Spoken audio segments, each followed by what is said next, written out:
नमस्कार, आप देख रहे हैं अपना बिहार। मैं हूं आपके साथ विभा उपाध्याय। बुलेटिन में बात गाड़ी रोकने पर नाराज मंत्री की, जिन्हें सुरक्षा कर्मी का सस्पेंशन चाहिए। आखिर मंत्री जी को इतना गुस्सा क्यों आया? जब एसपी और डीएम आते हैं तो मंत्री को रोक करके ये खड़ा कराते हैं। इनकी सस्पेंशन होगी तभी मैं सदन में जाऊंगा।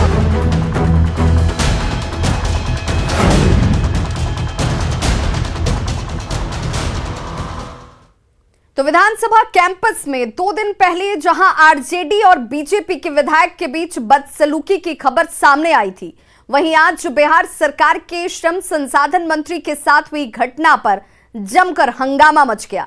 मंत्री जीवेश मिश्रा की गाड़ी को सुरक्षा कर्मियों ने रोक लिया, जिसके बाद उन्होंने नाराजगी जाहिर की। मंत्री गाड़ी रोकने वाले सुरक्षा कर्मी को सस्पेंड करने की मांग पर अड़ गए। जब एसपी और डीएम आते हैं तो मिनिस्टर को ये रोक देते हैं और ये खड़ा कराते हैं। यहाँ पर ये अधिकारी हैं यहाँ जो खड़े हैं, इनकी सस्पेंशन होगी तभी मैं सदन में जाऊंगा। क्या हुआ क्या? इनका एसपी डीएम जाएगा तो ये मंत्री को रोक करके ये खड़ा कराते हैं। क्या हो गया? क्या हो गया हमारा? सर जी क्या हुआ क्या? इनका एसपी डीएम जाएगा तो ये मंत्री को रोक करके ये खड़ा कराते हैं। क्या हो गया?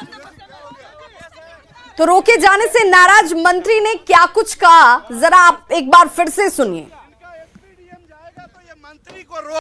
मंत्री को रोक करके ये खड़ा कराते हैं। जब एसपी और डीएम आते हैं तो मिनिस्टर को ये रोक देते हैं और ये खड़ा कराते हैं। यहाँ पर ये अधिकारी हैं यहाँ जो खड़े हैं, इनकी सस्पेंशन होगी तभी मैं सदन में जाऊंगा। इतने गुस्से में क्यों है? क्या हो गया? क्या हो गया? तो मंत्री जीवेश मिश्रा को आपने सुना, जिन्होंने नाराजगी इस बात पर जाहिर की कि उनकी गाड़ी को रोक दिया गया। डीएम और एसपी की गाड़ी को पहले निकाला जाता है, मंत्री को रुकाया जाता है, इंतजार कराया जाता है। हालांकि सुरक्षा में तैनात जवानों का कहना है कि सीएम का काफिला गुजर रहा था और इसीलिए प्रोटोकॉल के तहत इन्हें रोकना पड़ा। कुछ नहीं, सर नहीं ध्यान दिया इधर से। सीएम साहब आ रहे थे ना, उसी कारण सर रोक दिए इधर से।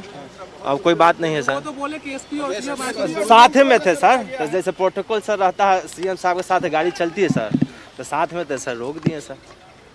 और क्या बात है? सीएम का कारकेट जा रहा था जी सर, उसी के पीछे सर साहब भी थे, एसपी साहब। सर ध्यान नहीं दिए सर। मंत्री जी क्यों गुस्सा है? सर इसलिए गुस्सा हो गया कि मेरा गाड़ी क्यों रोक दिया गया। सर ध्यान नहीं दिए। सीएम साहब चले गया, साथ ही पीछे साहब थे, कारकेट था सर, कारकेट था सीएम साहब के साथ। उसमें सर के क्या गलती है सर?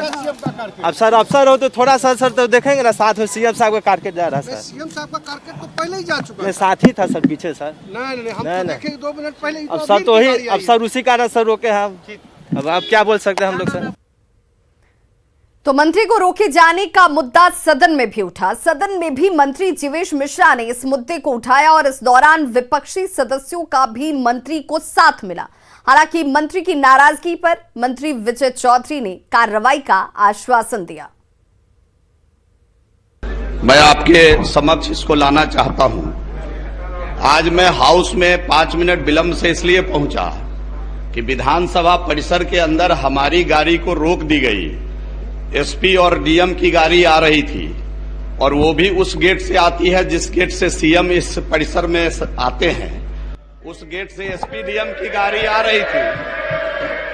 ये चूंकि परिसर के अंदर की बात है, इसलिए मैं इसको यहाँ रख रहा हूँ। बाहर तो मैं खुद सक्षम था, लेकिन अरे बैठ जाइए, पहले हमको कहने दीजिए ना, पहले हमको कह लेने दीजिए, फिर आप बताइएगा। और हमारी गाड़ी को रोका गया और एसपी डीएम के लिए रोका गया। मुझे लगा कि शायद सीएम साहब आ रहे हैं या सभापति या अध्यक्ष महोदय आ रहे हैं, लेकिन एसपी डीएम के लिए हमारी गाड़ी को रोका गया। ये दोषी अधिकारियों को आप आश्वासन दीजिए आसन से कि तुरंत सस्पेंड करके उस पर कार्रवाई किया जाएगा। अदरवाइज ये इस प्रकार से जनप्रतिनिधियों को अगर अपमानित किया जाएगा तो ये कहीं न कहीं ये उचित नहीं है। इस पर मुझे आश्वासन चाहिए, मुझे आश्वासन चाहिए आसन का। आप कस्टोडियन हैं, आप क्यों रोका गया? माननीय मंत्री आसन तय करे कि डीएम बड़ा, एसपी बड़ा कि सरकार बड़ी, ये आसन तय करे आज। माननीय मंत्री मैं तब तक जी। नहीं बैठूंगा। ये आसन तय करे आज कि एसपी बड़ा, डीएम बड़ा कि मंत्री बड़ा, सरकार बड़ा, तय करे। मैं नहीं रहना, तय करे इसको आप। उसके लिए मेरी गाड़ी रोकी गई है और मैं हाउस में लेट आया हूं। मैं हाउस में इसलिए लेट आया हूं कि मेरी गाड़ी रोकी गई है। मैं जनता का प्रतिनिधि हूं और मुझे रोका गया है। मैं हाउस में इस वजह से लेट आया हूं। ये क्या तमाशा है? बड़े ही आहत भावना से आज उनके साथ कुछ सदन परिसर में जो बातें हुई हैं उसका जिक्र किया है। जो आसन ने भी सुना है, सारे सदन के माननीय सदस्यों ने भी सुना है और जो बातें उन्होंने बताई है वास्तव में वो एक गंभीर मामला है। तो महोदय, जब सरकार की मंशा किसी विधायक के भी भावना को आहत करने की नहीं होती है तो मंत्री तो सरकार के अंग होते हैं। माननीय मंत्री ने भी कहा है कि यह आपके परिसीमा की बात है, उन्होंने आपका संरक्षण मांगा है। हम सरकार के तरफ से आसन को और सदन को आश्वस्त करते हैं कि आप अपने स्तर से भी दिखवा लीजिए, सरकार भी दिखवाएगी। जिस पदाधिकारी के द्वारा इस तरह का दुर्व्यवहार या व्यवहार माननीय मंत्री के साथ किया गया होगा, उनके विरुद्ध कार्रवाई की जाएगी। तो श्रम मंत्री जीवेश मिश्रा को अब विपक्ष के विधायकों का भी साथ मिल रहा है। आरजेडी और कांग्रेस ने प्रशासनिक अधिकारियों पर कार्रवाई की मांग की है। पहले आपने देखा होगा कि 23 मार्च का वो काला दिन बिहार विधानसभा के अंदर यही पुलिस वालों ने और पटना डीएम के आदेश पर विधायकों को पीटा गया था। आज फिर उसका देखने को मिला कि भाई मंत्री को भी अब नहीं छोड़ा जा रहा है। अब बचा क्या है? विधायिका में अब उनका मान और सम्मान नहीं रहेगा तो वो सदन में आके क्या करेंगे? इसलिए सब लोगों को इस पर एक होना चाहिए और माननीय मंत्री और विधायकों का जो मान और सम्मान है वो कैसे बचा रहे उस पर सब लोगों को पहल करना चाहिए। देखिए आज जिस तरीके से फिर अंदर वही चल रहा था कि जो सिपाही होगा उस पर कार्रवाई होगा। अरे डीएम और एसपी पर कार्रवाई होना चाहिए। उन्होंने लोकतंत्र पे हमला किया है। माननीय मंत्री महोदय जी को जो है रोड पर अपमानित किया गया है। पुलिसिया राज कायम है। हम लोग विपक्ष के नाते शुरू से कहते आए हैं कि बिहार में पुलिस जो है पब्लिक को घूस के मार रही थी, वो भी हम लोग देख रहे थे। फिर जो है देखे कि विधानसभा में पुलिस घूस करके विधायकों की मारी और आज जो है मंत्री महोदय को अपमानित किया है और ये जिस तरह से सदन की गरिमा को गिराने का कोशिश किया है, हम लोग समझते हैं कि मंत्री महोदय को न्याय मिलना चाहिए और सरकार में रह करके उनको न्याय नहीं मिला तो हम लोग चाहते हैं कि उनको न्याय मिले।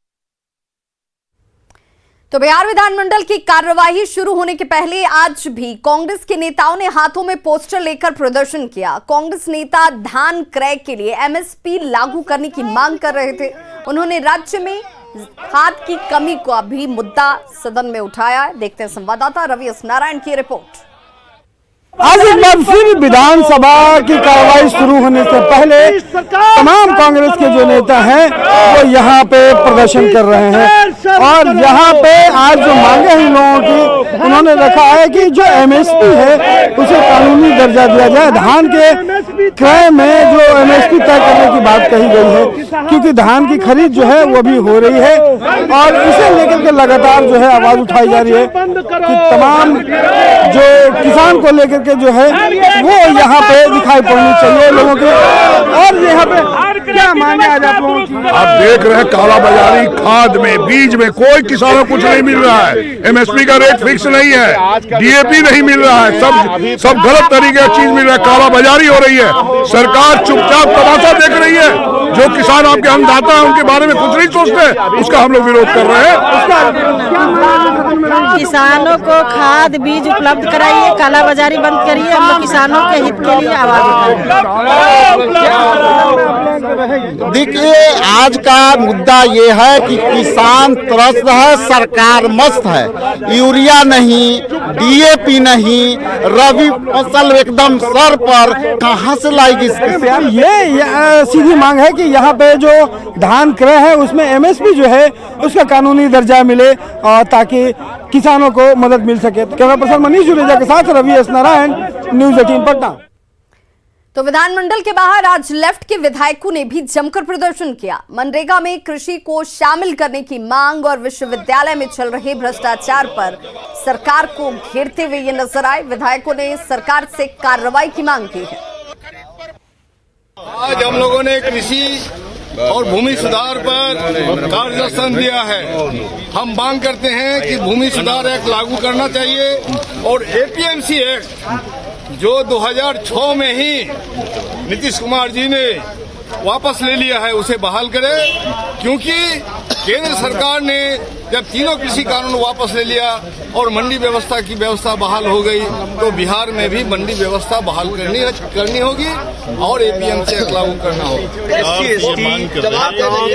शिक्षा देने के लिए जो सरकार ने फैसले लिए थे, निश्चित तौर पर उसे लागू करने के लिए इन लोगों ने यहाँ पर अगर हम कहें मांग की है, हम बात करेंगे। शिक्षा देने की गारंटी करो, उसके लिए विधानसभा के अंदर प्रस्ताव पारित।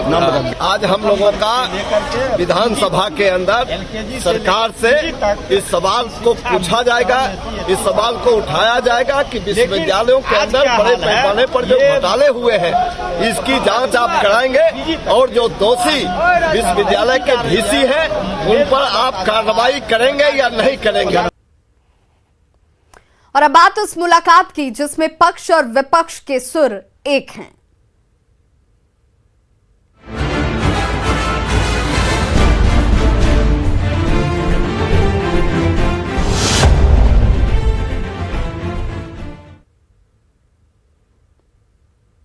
तो बिहार के मुख्यमंत्री नीतीश कुमार के साथ आज नेता प्रतिपक्ष तेजस्वी यादव की मुलाकात हुई है। जातीय जनगणना के मुद्दे पर यह मुलाकात जो बेहद महत्वपूर्ण मानी जा रही है। सीएम नीतीश से तेजस्वी यादव मुलाकात करते नजर आए। जातीय जनगणना के मुद्दे पर यह मुलाकात हुई। विधानसभा में नेताओं की मुलाकात। ललित यादव, महबूब आलम, अजीत शर्मा भी इस दौरान मौजूद। तो देखिए, जिस जातीय जनगणना को लेकर इससे पहले भी मुलाकात हो चुकी है, आज एक बार फिर से सीएम नीतीश से तेजस्वी यादव मुलाकात करते हैं। और देखिए, मुलाकात खत्म हो चुकी है। मुलाकात के बाद मीडिया के सामने इस वक्त नेता प्रतिपक्ष तेजस्वी यादव क्या कुछ कह रहे हैं, जरा सुनते हैं।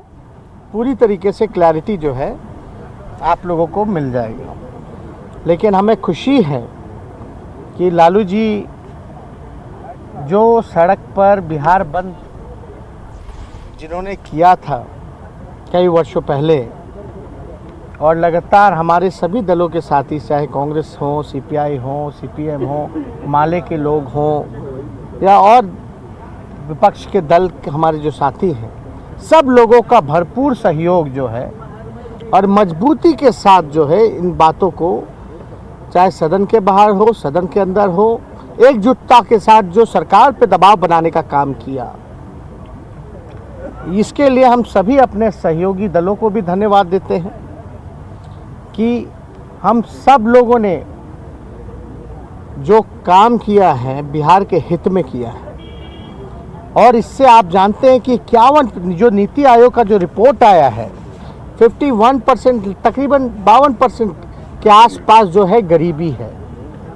कौन लोग हैं ये गरीब, इसके लिए रूपरेखा जो है, बजट का स्वरूप कैसा होगा, जो पिछले पायदान पे जो खड़े लोग हैं, समाज है, इनके लिए प्रावधान किया जाएगा, योजनाएं बनेंगी, इनकी तरक्की हो, सबको बराबरी का मौका मिले, कोई भी विकास से वंचित ना रहे, गरीबी रेखा से ऊपर लाने का प्रयास किया जाएगा। इसके लिए बड़ा उपयोगी ये जातीय जनगणना जो है वो होगा।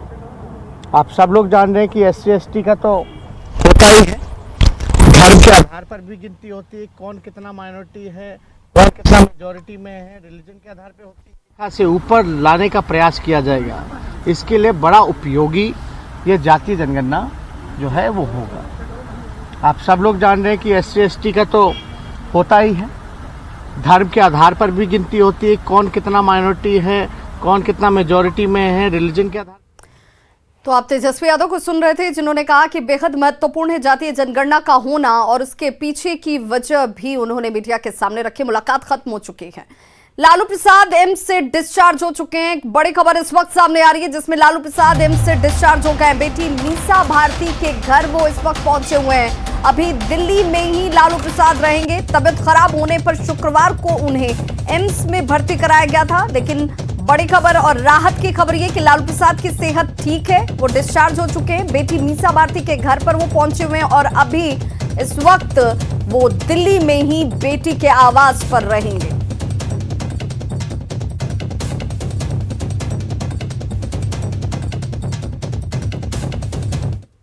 और अब बात मुजफ्फरपुर आई हॉस्पिटल की, जिसकी लापरवाही से अब तक 15 मरीजों की आंखें निकाली जा चुकी हैं।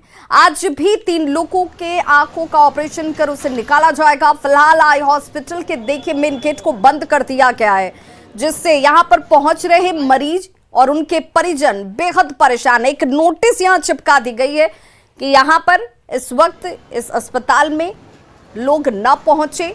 सबके बीच आरोपी डॉक्टर एनडी साहू का अब तक कोई सुराग नहीं मिल पाया। कहां है ये एनडी साहू जिन्होंने ये ऑपरेशन किया था, इसे लेकर कोई जवाब नहीं है और इसी वजह से कहीं ना कहीं ये सिस्टम पर सवाल खड़े कर रहा है। तो मुजफ्फरपुर आई हॉस्पिटल मामले में आरजेडी ने सरकारी सिस्टम पर सवाल उठाए हैं। वहीं मुजफ्फरपुर से बीजेपी सांसद अजय निषाद ने कड़ी कार्रवाई और उचित मुआवजे की मांग की है। निषाद ने सरकार से सिस्टम को दुरुस्त करने की भी मांग की।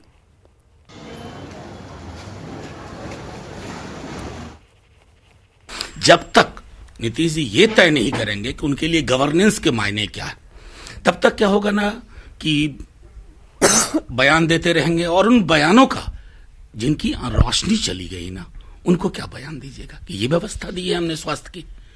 एक बार तो आईना रख के सोचना होगा ना उन्हें, या आईना रखना भूल गए। देखिए, मुजफ्फरपुर की जो घटना हुई है बेहद दुखद है। 15 लोगों की आंख अभी तक निकाली जा चुकी है और काफी सारे लोग SKMCH में एडमिट भी हैं। पहला जो दृष्टि में है, ये मामला या तो लापरवाही का है या संक्रमण का है। सिविल सर्जन इसका जांच कर रहे हैं, जिला प्रशासन भी सक्रिय है। जो विपक्ष कह रहा है उसको कहने दीजिए, लेकिन जो अभी जितने भी पीड़ित लोग हैं मैक्सिमम गरीब लोग हैं। क्योंकि ये कैंप जो चला रहा था, कोई प्राइवेट लोग चला रहे थे, तो फ्री में ये इलाज किया गया। तो जो पीड़ित लोग हैं बेहद गरीब हैं, तो राज्य सरकार को संज्ञान लेना चाहिए, उन लोग को उचित मुआवजा भी देना चाहिए और कम से कम अच्छे इलाज भविष्य में हो, उनकी रोशनी कैसे लौटे, इस पर प्रयास करना चाहिए। बिहार विधान परिषद में मुजफ्फरपुर में कई लोगों की आंखों की रोशनी जाने के मामले को लेकर विपक्ष ने पोर्टिको में प्रदर्शन किया। आरजेडी और कांग्रेस नेता इस मामले को लेकर उच्च स्तरीय जांच कराने के अलावा स्वास्थ्य मंत्री मंगल पांडे से इस्तीफे की मांग कर रहे थे। विपक्ष मुआवजे के तौर पर पीड़ित परिजनों के लिए एक सदस्य को नौकरी देने की मांग करता नजर आया। कैसे गुजर करेगा?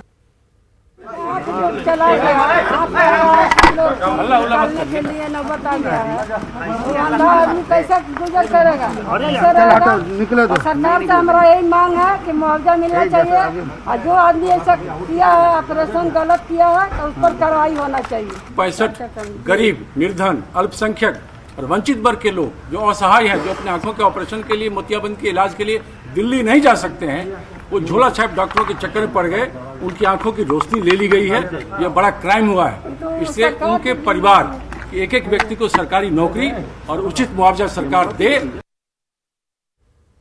वैशाली में महनार के सहदे के पोहियार गांव में प्रमोद राय नाम के एक शख्स ने अपनी पत्नी और 4 बच्चों को बिजली का करंट लगाकर जान से मारने की कोशिश की। गनीमत ये रही कि चिल्लाने की आवाज सुनकर ग्रामीणों ने उन लोगों को बचा लिया। बताया जा रहा है कि प्रमोद राय जमीन बेचना चाहता और इसी बात का विरोध परिवार के सदस्यों ने किया तो जान लेने पर उतारू ये शख्स हो जाता है। ग्रामीणों ने पुलिस को भी इस घटना की सूचना दी, लेकिन पुलिस की टीम ने गाड़ी नहीं होने का बहाना बनाकर यहां आने से ही इनकार कर दिया, जिससे लोगों में नाराजगी है।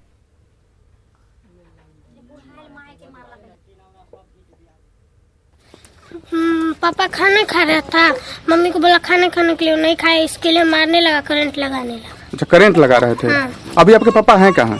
घर में। घर में हैं। हाँ। करंट आज लगा रहे थे? हाँ, अभी। अभी क्या हुआ आपके साथ? गलत कर रहा था, मारपीट कर रहा था। कौन?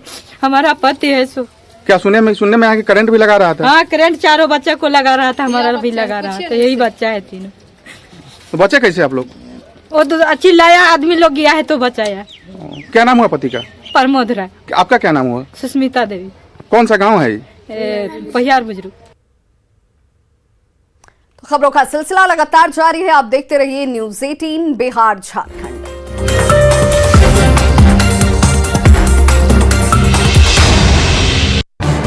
इस न्यूज हेडलाइंस के प्रायोजक